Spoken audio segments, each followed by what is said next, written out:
Hello, everybody. It is Thursday, April 9th, and welcome to our Elvis and the Birth of Rock and Roll lesson.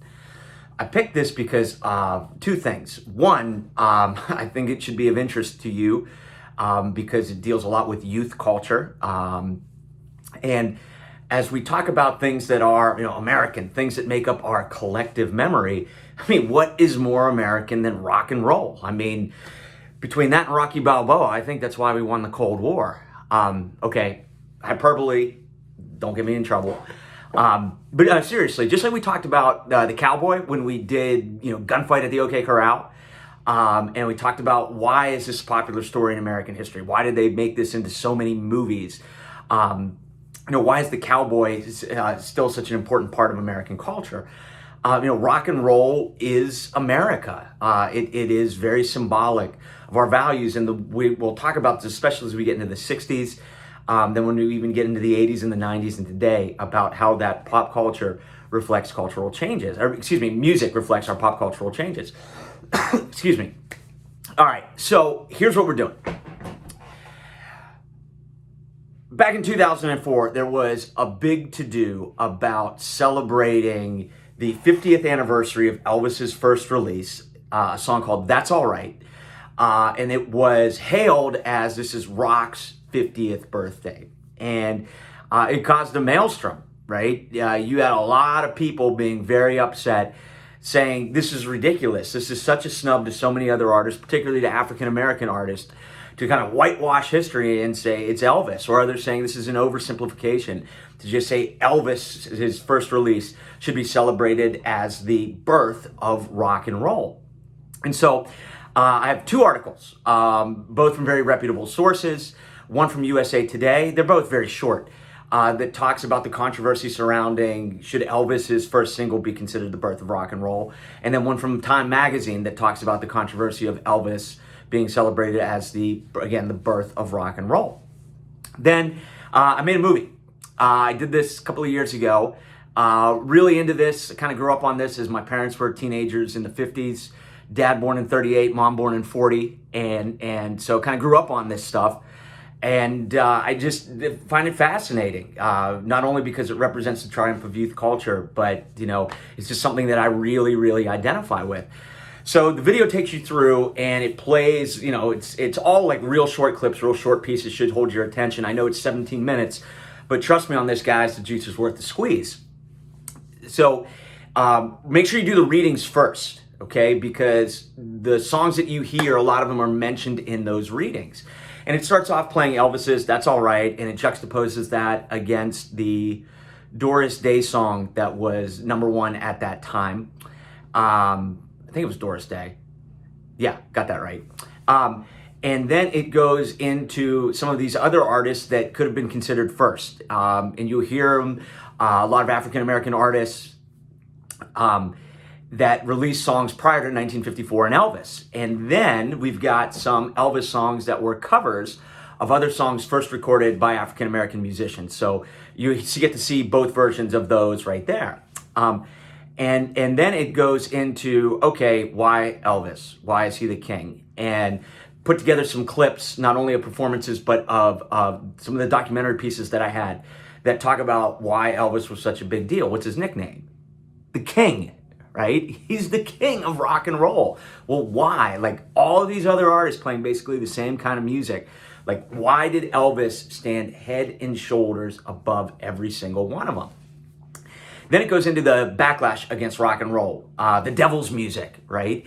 Primarily because most of the early artists were black.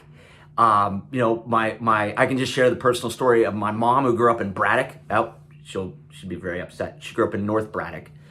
And her parents, she was in some hot water, so to say, if she got caught listening to rock and roll music. And my grandparents wouldn't allow that.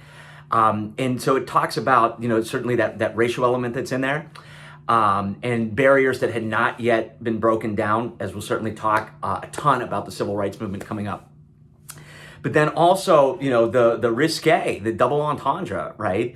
And they got the song with one of the most overt double entendres, Jerry Lee Lewis A whole lot of shaking going on. I mean, I don't have to draw you any pictures there. And that song was banned throughout the entire South, right?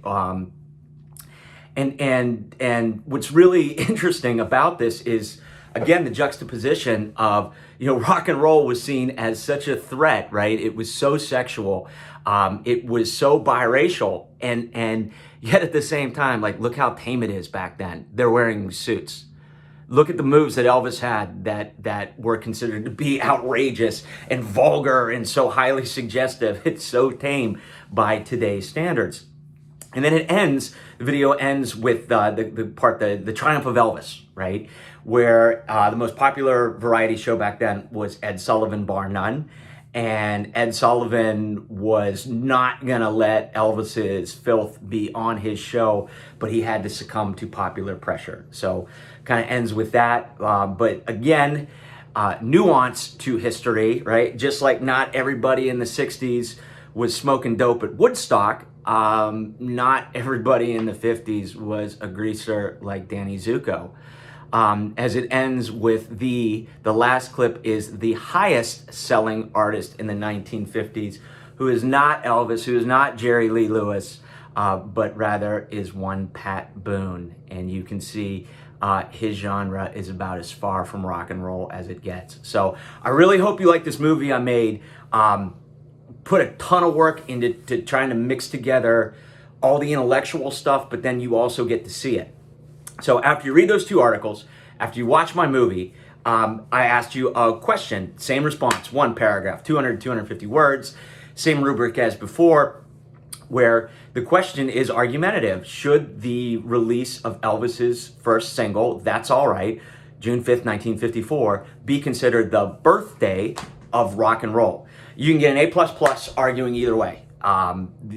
You can argue that it should not be and get a perfect score. You can argue that it should be and get a perfect score.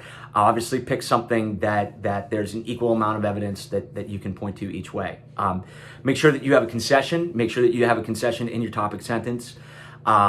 Make sure that you are using specific information from the videos, from the readings. I gave you the citations on this assignment. And make sure in your conclusion that you are answering that rhetorical so what question. So as we pick and choose what we can do in this modified version of A-Push, I think this is really important. It checks a whole lot of boxes. It reveals so much about the 1950s, so much about race, so much about pop culture. And, here's why history matters. I mean, this was an absolute Donnybrook back in 2004. When this celebration came out, as it evoked very emotional responses on both sides about whether we should or we shouldn't celebrate Elvis. So there you go, guys. Hope you enjoy this. It's due Friday at 11:59 as per our school at home standards. However, with all of the religious holidays that are going on, if you need extra time, all you got to do is email me. I'll be, cool as can be. We can work something out. So I don't want to put any undue pressure on anyone. This is just something I think is really cool. I think you're going to really enjoy. And that's it for me. I'll zip it and away we go.